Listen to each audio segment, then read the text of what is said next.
ഇന്ന് മീനമാസത്തിലെ പൂരം. ഉത്തരമലബാറിലെ പ്രധാന ആഘോഷമാണിത്. മീനമാസത്തിലെ കാർത്തിക മുതൽ പൂരം വരെ ഒരു വസന്തോത്സവം എന്ന് പറയാം. തപസ് ചെയ്യുന്ന ശ്രീ പാർവതിയിൽ ശിവന് ആഗ്രഹമുണ്ടാക്കി ശിവപാർവതി വിവാഹം നടക്കണം. താരകാസുരവധത്തിന് സുബ്രഹ്മണ്യൻ ജനിക്കണം. അതിന് ശിവൻ്റെ നേരെ സമ്മോഹനാസ്ത്രം പ്രയോഗിച്ച കാമനെ തൻ്റെ മൂന്നാം തൃക്കണ്ണിൽ ശിവൻ ദഹിപ്പിച്ചു. ദുഃഖിതയായ കാമപത്നി രതീദേവി പൂക്കൾ കൊണ്ട് കാമനെ ഉണ്ടാക്കി പൂജിച്ചു എന്നത് ഐതിഹ്യം. പ്രായപൂർത്തിയാകാത്ത പെൺകുട്ടികളും മംഗല്യ സ്ത്രീകളും കാർത്തിക മുതൽ പൂവിടുന്നു.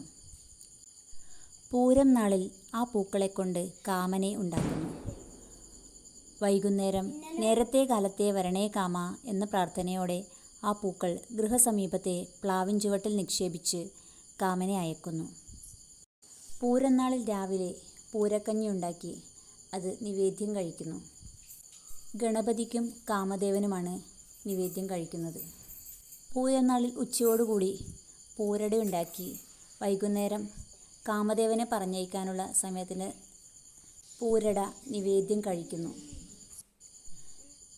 ജടപ്പൂ, മുരിക്കിൻ പൂവ്, ചെമ്പകത്തിൻ പൂവ് മുതലായവയാണ് പ്രധാനമായും പൂവിടാൻ വേണ്ടി ഉപയോഗിക്കുന്ന പൂക്കൾ.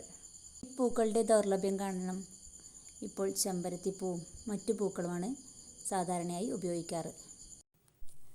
വടക്കേ മലബാറിൽ ഈഴവ സമുദായത്തിലെ പണിക്കന്മാർ അവരുടെ പാണ്ഡിത്യത്തിൻ്റെ മികവ് ഉരച്ചു നോക്കുന്ന പൂരക്കളി പ്രസിദ്ധമാണ്.